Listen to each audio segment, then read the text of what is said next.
কে সে তার দুঃখ কষ্টের সাথী বানায়। আর আমার কাছে সে কিচ্ছু পায় না, আমি তাকে প্রচুর পেইন দিয়ে রাখছি, কষ্ট দিয়ে রাখছি, খাওয়া পায় না, কিচ্ছু পায় না, এগুলো বলে বলে মেয়েদের সাথে মেয়েদের তার সিম্প্যাথি নেয়। এগুলো কি?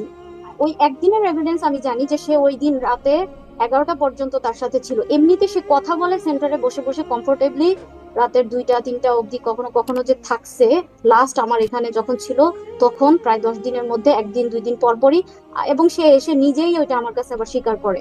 স্ত্রী বলেছে যেটুকুন উনি লাইভে বলেছে এটা 100 ভাগের ভিতরে 10 ভাগ, আরো 90 ভাগ প্রকাশ করে নাই কি পরিমাণ নির্যাতন করা হয়েছে।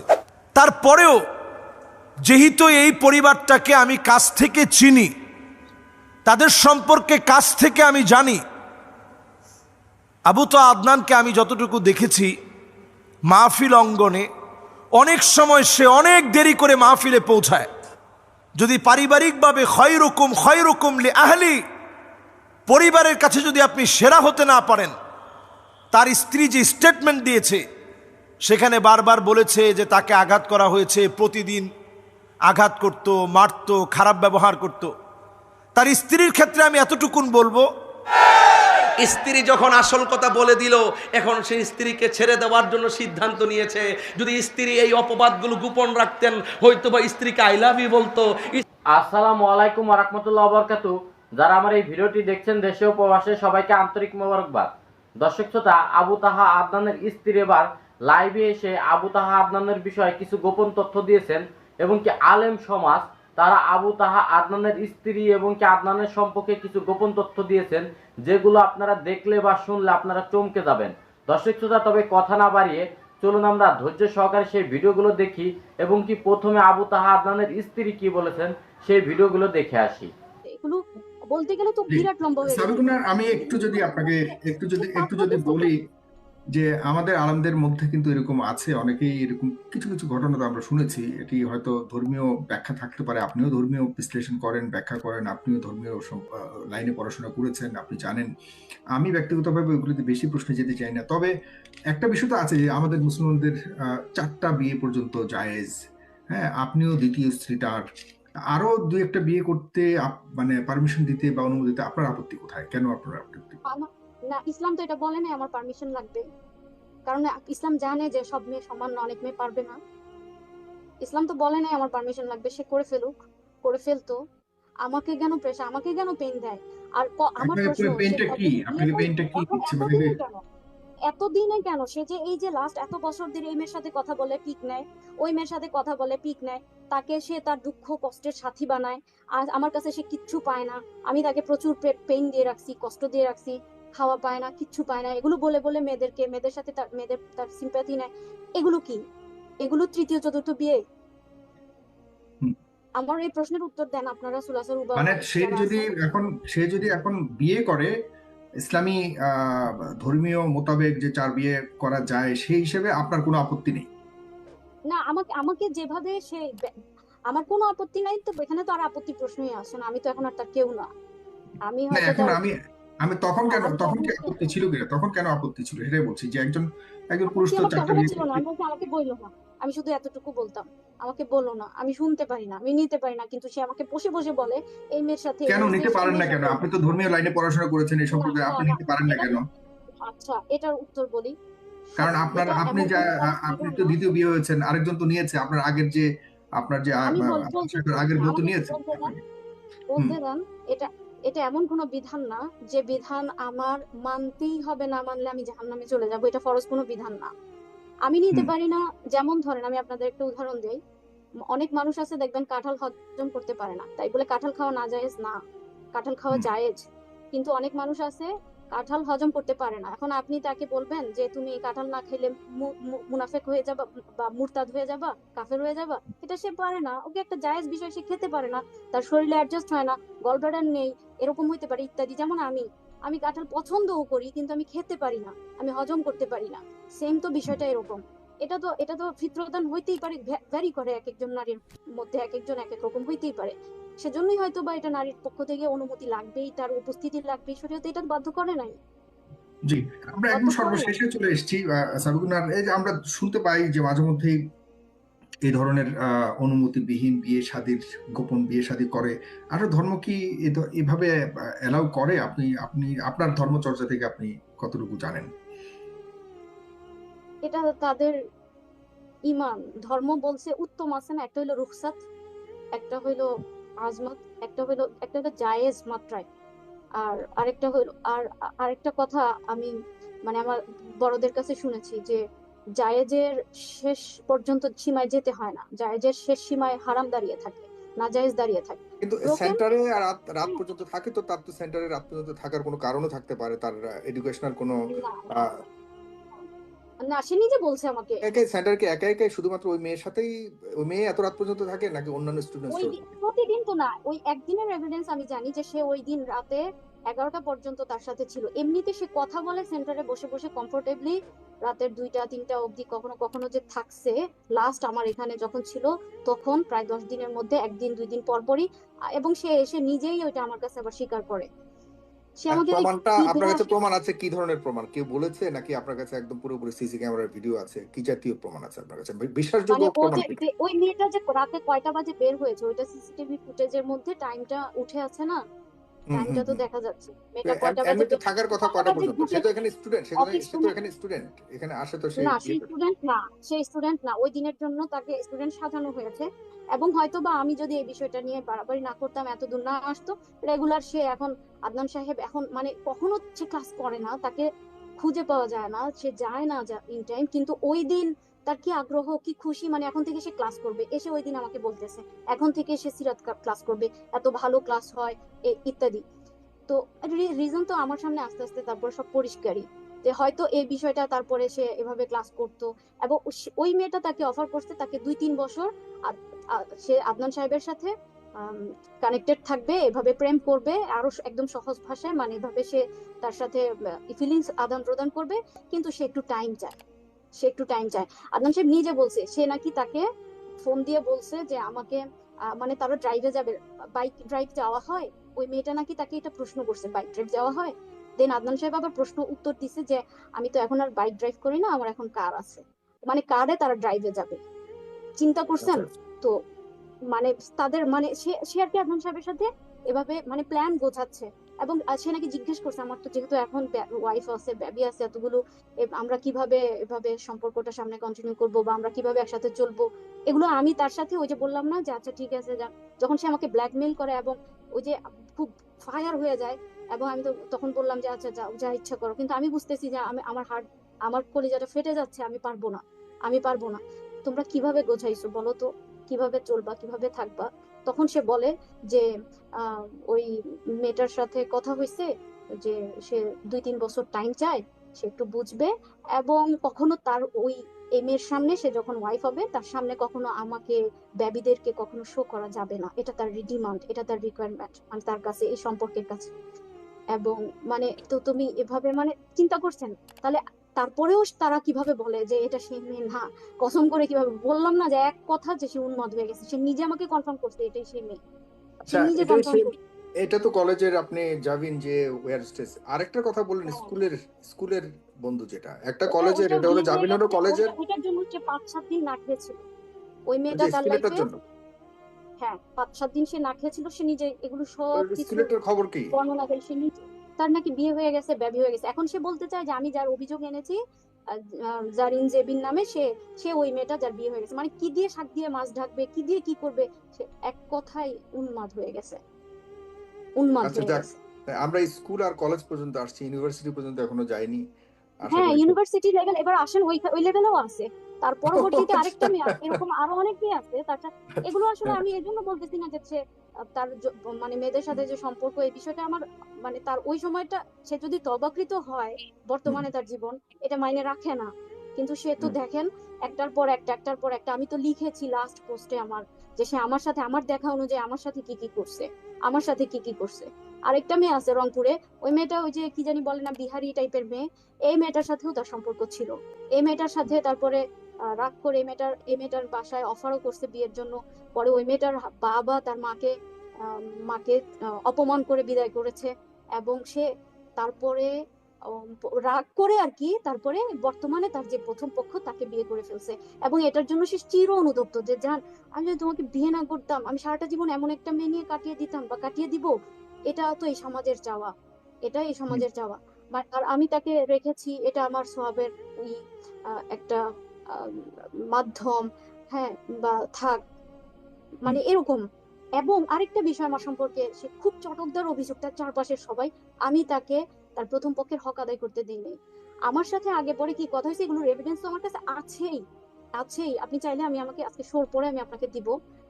তো এই তো তো তিনি আমাকে যা কথা দিয়েছেন ওগুলো তো আছে, ওগুলো বাদ। আমাকে কথা দেওয়া ছাড়াও আমার মা, আমার ভাই, আমার আত্মীয় স্বজন, ভাই বোন সবাইকে গোল করে চার সাইডে বসে সে নিজে কথা দিছে যে আমি একদিনের জন্য রংপুর যাব, মানে শুক্রবার বৃহস্পতিবার দিন যাব রাতে, ফ্রাইডে শুক্রবার থাকবো, শনিবার দিন আমি চলে আসব। যে ব্যক্তি এভাবে আমার সাথে কথা দেয়, আমি কি তখন তাকে চার্জ করতে পারি না যে তুমি তো আমার সাথে এভাবে সম্পর্ক করছো, বা তুমি তো আমার সাথে এভাবে, তখন আমি কি তাকে চার্জ করতে পারি না? এখানে আমি একা কেন, আমাকে কেন দোষী করা হবে? দর্শক শ্রোতা, আপনারা দেখতে পেয়েছেন আবু তাহা আদনানের স্ত্রী আবু তাহা আদনানের বিরুদ্ধে অভিযোগ করেছেন এবং কি তার নানান অপকর্মের কথা তুলে ধরেছেন। দর্শক শ্রোতা, তিনি এবং কি প্রমাণ সহ কিছু তুলে ধরার চেষ্টা করেছেন। তবে তাদের সম্পর্কে আলেম সমাজ যে গুরুত্বপূর্ণ কিছু কথা বলেছেন, চলুন সেই ভিডিওগুলো দেখে আসি। স্ত্রী বলেছে যেটুকুন উনি লাইভে বলেছে এটা 100 ভাগের ভিতরে 10 ভাগ, আরো 90 ভাগ প্রকাশ করে নাই কি পরিমাণ নির্যাতন করা হয়েছে। কামাল উদ্দিন জাফরি হাফিজাহুল্লাহ উনি মাহফিলে ছিল, গভীর রাত করে মাহফিলে গিয়েছে। আমি নিজে মাহফিলে ছিলাম, 3 জায়গায় তার সাথে মাহফিল নিয়েছি, তাকে পাইনি। গভীর রাতে মাহফিলে গিয়েছে, কারণ পুরো টাকা না দিলে সে মাহফিলে যাবে না। অসংখ্য মাহফিলে এই জাতীয় ঘটনা ঘটেছে। যদি আজকে এই বিষয়ে আমি কথা না বলি, আপনি কথা না বলেন, অনেকে মনে করবেন যে একজন আলেম, তার ব্যাপারে কথা যদি বলি তাহলে আলেম সমাজের উপরে কথা আসবে। কাপাসিয়াতে আমি সেখানে 5 বার মাহফিলে গিয়েছি। সে এলাকার মানুষ আমাকে বলেছে যে ইচ্ছে মতো এসে, সময় গময় নাই, এসে জুমার নামাজ পড়াতো।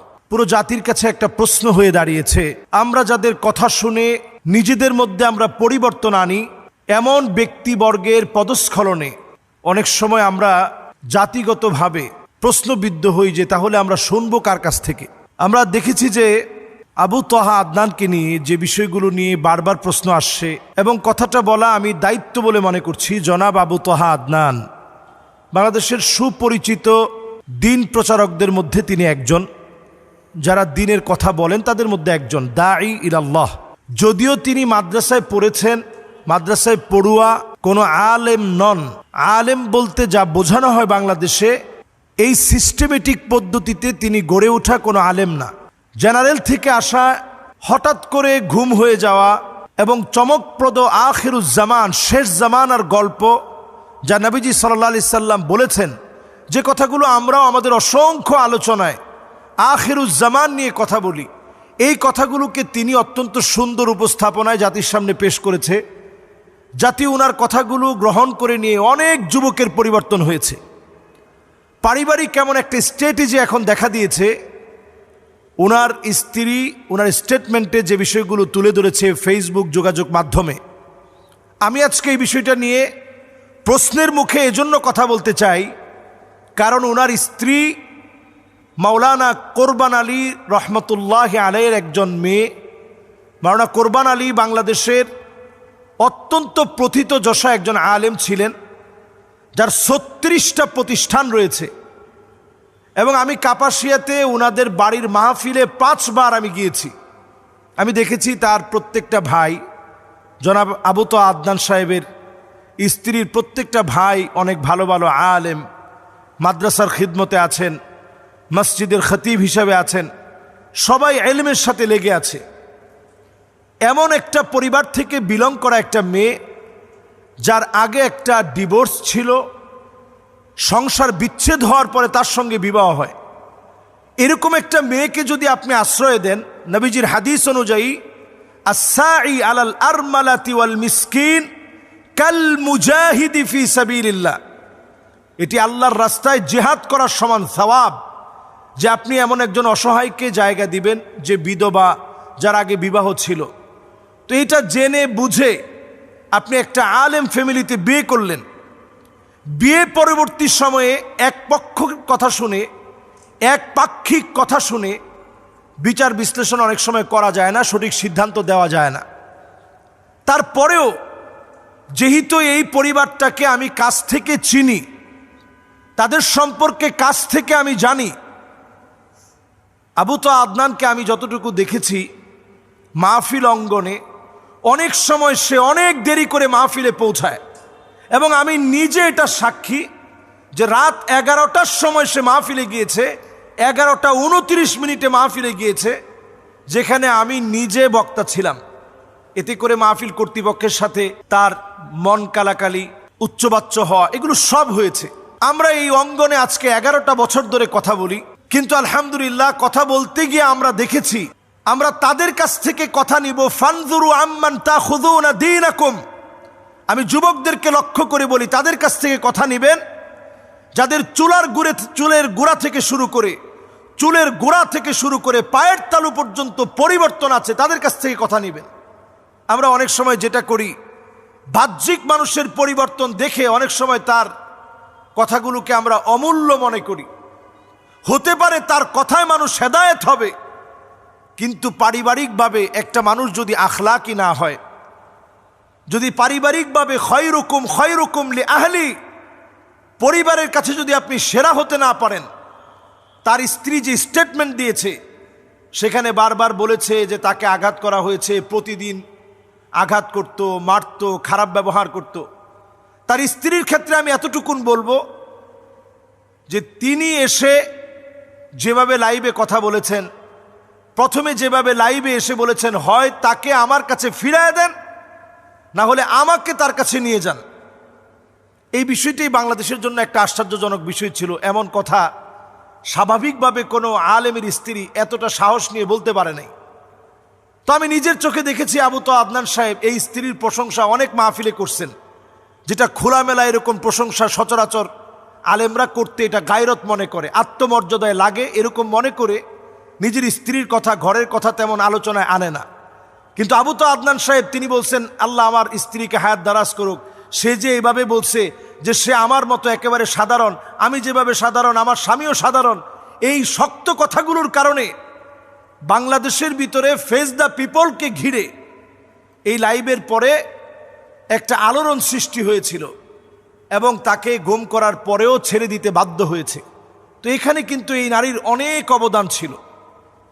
5টা বছর যে নারী সহ্য করে ডিভোর্সের পরে স্বাভাবিক যে নারীরা বাংলাদেশে ঘর সংসার আবার নতুন করে সাজায়, তারা চেষ্টা করে যে সবর করতে হবে, তারপরেও যেন এই সংসারটা ভেঙে না যায়।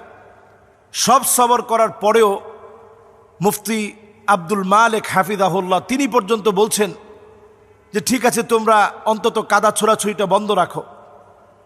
তো আমরা এখন যেটা দেখছি ফেসবুকে প্রতিনিয়ত, হয়তো কখনো নারীকে গালিগালাজ করা হচ্ছে, কখনো আবু তাহা আদনানের বিভিন্ন বিষয় নিয়ে কথা বলা হচ্ছে।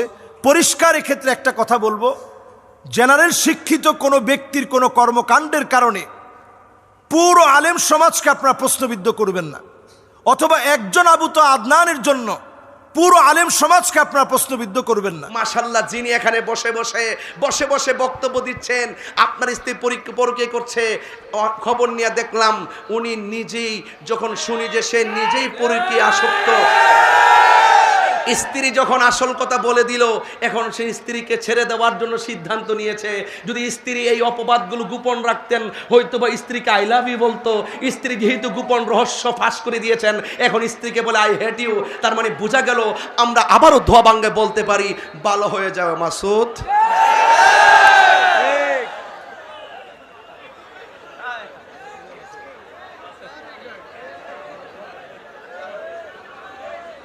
কথা বলেন, কথা বলেন। এমন কথা বলিও না যেটা তুমি করো না, যা করো তা বলো। কথা বলেন, ঠিক কি না বলেন? নামাজের কথা বলে নামাজ পড়ে না, রোজার কথা বলে রোজা রাখেন, আল্লাহ এটা নিষেধ করেছেন। তুমি আগে কাউকে অ্যাডভাইস করার আগে নিজে তুমি এটা পালন করো। কথা বলেন, ঠিক না বেঠে? আমি রাগ করে বলছি না, আমি কষ্ট থেকে বলছি। একটা দাম্পত্য জীবন ভেঙে যাচ্ছে, আমি মায়ায় পড়ে গেছি। এরা ওয়াজে বসে বসে বলবে এই দেশে পরকিয়া ভরে গেছে, এই দেশে স্ত্রীদেরকে পরকিয়া করতে দিবেন না, বাহিরে যেতে দিবেন না, স্মার্টফোন দিবেন না। স্টেজে বসে বসে বলবে এখন ওয়াইফরা স্ত্রীরা পরকিয়ায় আসক্ত হয়ে গেছে, এদেরকে ফিরিয়ে আনতে গেলে কোরআন লাগবে, সুন্নাহ লাগবে, ইবাদত লাগবে। যখন আমি খুশ কইরা দেখি। দর্শক শ্রোতা, আপনারা দেখতে পেয়েছেন আবু তাহা আদনানের স্ত্রী, তিনি কিন্তু যে কথাগুলো বলেছেন এবং কি আবু তাহা আদনানের স্ত্রী সম্পর্কে আলেমরা কিন্তু ভালো তথ্য দিয়েছেন। তার কোথায় জন্ম, কোন ফ্যামিলিতে জন্ম, সে কেমন, এবং কি আবু তাহা আদনান তার কর্মকাণ্ড বিষয়ে তুলে ধরেছেন। তিনি যে কর্মকাণ্ড অতীতে ঘটিয়েছে বা যা করেছে সেই বিষয়গুলো মানুষের সামনে তুলে ধরেছেন আলেমরা। আসলে যারা এই ধরনের ইসলামীয় লেবাস পরে যারা অপকর্ম করে এবং কি নাস্তিকদের সামনে ইসলামকে ধিক্কার জানানোর প্রবেশ এবং কি সুযোগ করে দেয়, এবং কি তাদের কারণে আজকে পুরো আলেম সমাজ মানুষের সামনে মাথা হেট হয়ে যায়, এই ধরনের আলেমদেরকে আসলে বয়কট করা উচিত এবং কি তাদের এই লেবাস পরিধান থেকে বিরত থাকা উচিত। দর্শক শ্রোতা, তবে আজকের এই ভিডিওটি এই পর্যন্তই। ভিডিওটি যদি ভালো লাগে অবশ্যই লাইক, কমেন্ট, শেয়ার করবেন এবং কি চ্যানেলটি সাবস্ক্রাইব করবেন। আল্লাহ হাফেজ।